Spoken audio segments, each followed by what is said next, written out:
Assalamualaikum warahmatullahi wabarakatuh. Kami dari kelompok 3 akan memaparkan hasil diskusi kelompok kami yang berjudul database. Sebelumnya, izinkan kami memperkenalkan diri. Perkenalkan, saya Dimas Triatno dengan NIM 25111040 sebagai pemateri kedua. Saya Karis Mamadani dengan NIM 25111046 pemateri ketiga. Saya Fadil Fawasaki dengan NIM 2511011072 sebagai pemateri kedua. Saya Nurcan dengan NIM 25111112 sebagai pemateri pembahasan. Assalamualaikum warahmatullahi wabarakatuh. Perkenalkan, nama saya Muhammad Rifki. Saya moderator dari kelompok 3. Di sini saya akan membahas sedikit tentang database. Database adalah kumpulan data yang disusun secara sistematis sehingga dapat digunakan untuk mendukung pengambilan keputusan, analis, serta operasional sistem informasi. Dengan adanya database, data yang sebelumnya tersebar atau dicatat secara manual dapat dikelola secara terpusat, aman, dan efisien. Hal ini sangat penting mengingat volume data yang terus meningkat seiring perkembangan teknologi dan kebutuhan manusia. Dalam tujuan teknologi informasi, database berperan sebagai fondasi utama sistem informasi. Hampir semua aplikasi modern, mulai dari website, aplikasi mobile, sistem e-commerce, hingga manajemen perusahaan.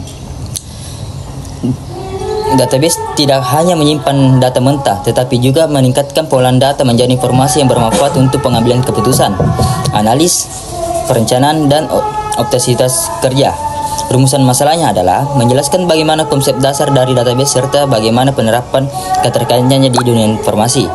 Tujuan dari database adalah yang pertama, memahami konsep dasar database. Yang kedua, mengetahui penerapan database dalam teknologi informasi. Dan yang terakhir adalah menjelaskan keterkaitan database dengan teknologi informasi. Sekian dari saya. Perkenalkan, nama saya Fadil Fawasaki dengan NIM 25110107 yang akan membacakan materi pertama. Konsep dasar database. Pengertian database yaitu database atau basis data adalah kumpulan data yang terorganisir secara sistematis, disimpan secara terpusat, dan dapat diakses secara dikelola dengan mudah menggunakan sistem tertentu. Tujuan utamanya adalah untuk menyimpan, mengelola, dan mengolah informasi secara efisien dan aman. Kemudian, elemen utama dalam database yaitu yang pertama, data fakta mentah yang disimpan, misalnya nama, alamat, harga, tanggal, dan lain-lain. Yang kedua, database management system atau DBMS, perangkat lunak yang digunakan untuk membuat, memelihara, dan mengelola database. Yang ketiga, database administrator atau DBA, orang yang bertanggung jawab atas pengolahan database atau keamanan, kinerja, dan pemeliharaan. Yang keempat, query language atau bahasa untuk berinteraksi dengan database. Yang paling umum adalah SQL atau Structured Query Language. Kemudian, struktur dasar database relasional. Yang pertama, tabel, tempat menyimpan data dalam baris dan kolom. Yang kedua, file atau columns, atribut atau jenis data. Yang ketiga, record atau baris, satu entitas data. Yang keempat, primary key, penanda unik untuk setiap record.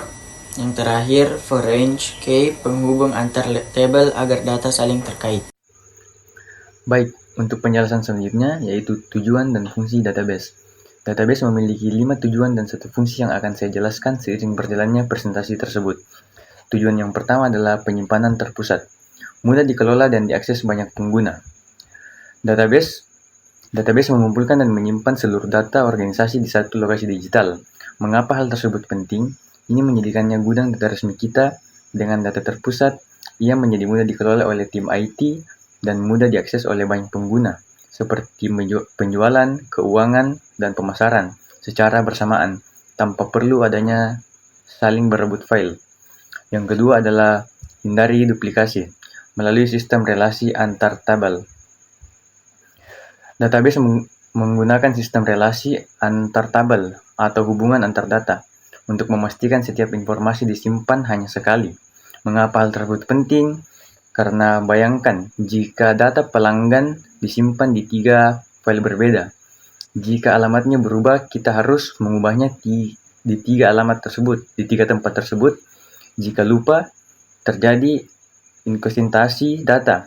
Database menghilangkan risiko ini, menjaga integritas data seluruh utuh dan akurat. Yang ketiga adalah keamanan data dengan sistem hak akses pengguna. Database menerapkan sistem hak akses pengguna. Mengapa hal tersebut penting? Karena ini seperti kunci dan password berlapis kita. Kita bisa mengatur siapa yang hanya boleh melihat, siapa yang hanya boleh mengubah, dan siapa yang memiliki kontrol penuh untuk mengakses keamanan data tersebut. Tujuannya adalah melindungi informasi sensitif atau seperti data finansial dari pihak yang tidak berwenang. Yang keempat adalah pengolahan cepat, meningkatkan efisiensi proses bisnis. Database dirancang secara efisien dengan teknik khusus, atau yang biasa disebut indexing dan query optimization, untuk memproses permintaan data dalam hitungan detik. Mengapa hal tersebut penting? Karena transaksi bisnis seperti pembelian online, check-in di hotel harus cepat. Database meningkatkan efisiensi proses bisnis secara keseluruhan. Semakin cepat database merespon, semakin lancar dan efisien operasional perusahaan. Dan tujuan yang terakhir itu adalah dasar keputusan melalui analisis data yang akurat. Database menyediakan data yang terstruktur untuk analisis data yang akurat. Mengapa hal tersebut penting? Karena data mentah tidak berguna tanpa diolah. Database membantu manajer membuat keputusan yang berdasarkan fakta, bukan hanya pemikiran atau insting. Ini adalah fondasi dari sistem bisnis intelligence. Dan selanjutnya itu adalah fungsi database. Database menjadi sumber informasi untuk memahami kinerja, perilaku pelanggan, dan tren pasar. Fungsi krusial database ini bisa menjadi mengubah data mentah yang tersimpan secara struktur dan menjadi wawasan strategis yang mendalam, memungkinkan operasi menganalisis kinerja operasional, memahami perilaku pelanggan, dan mendeteksi tren pasar untuk pengambilan keputusan yang akurat dan efisien. Terima kasih. Baik, saya akan membacakan materi ketiga, yaitu penerapan database dalam teknologi informasi. Adapun yang pertama yaitu e-government, data kependudukan, pajak, pemilu, dan pelayanan publik digital.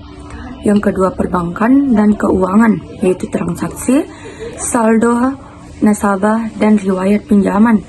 Yang ketiga kesehatan, yaitu rekam medis, jadwal dokter, data obat, dan laporan kesehatan. Yang keempat pendidikan, yaitu data siswa, jadwal, nilai guru, dan administrasi akademik. Yang keempat e-komersi, yaitu data produk, pengguna, pesanan, pembayaran, dan rekomendasi. Yang keenam yaitu media sosial, data pengguna, pesan, foto, dan interaksi sosial. Di sini saya akan menjelaskan keterkaitan database dengan teknologi informasi. Database memiliki peran penting dalam bidang teknik sipil karena proyek-proyek konstruksi, perencanaan, dan pemeliharaan infrastruktur melibatkan data yang sangat besar, kompleks, dan beragam. Teknologi informasi memanfaatkan database untuk menyimpan, mengelola, dan menganalisis data tersebut sehingga pekerjaan di bidang teknik sipil menjadi lebih efisien, akurat, dan terkontrol.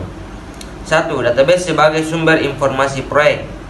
Dalam proyek teknik sipil banyak data yang harus dikelola seperti data desain bangunan, yaitu gambar CAD dan model 3 dimensi. Data material konstruksi, yaitu jenis, jumlah, dan kualitas. Data jadwal proyek, yaitu timeline dan milestone. Data tenaga kerja, yaitu jumlah keahlian dan absensi. Dan data biaya, yaitu budget, realisasi, dan estimasi. Database memungkinkan semua data ini disimpan secara terpusat dan dapat diakses kapan saja oleh para insinyur manajer proyek maupun konsultan. 2. Database untuk analisis dan perencanaan konstruksi.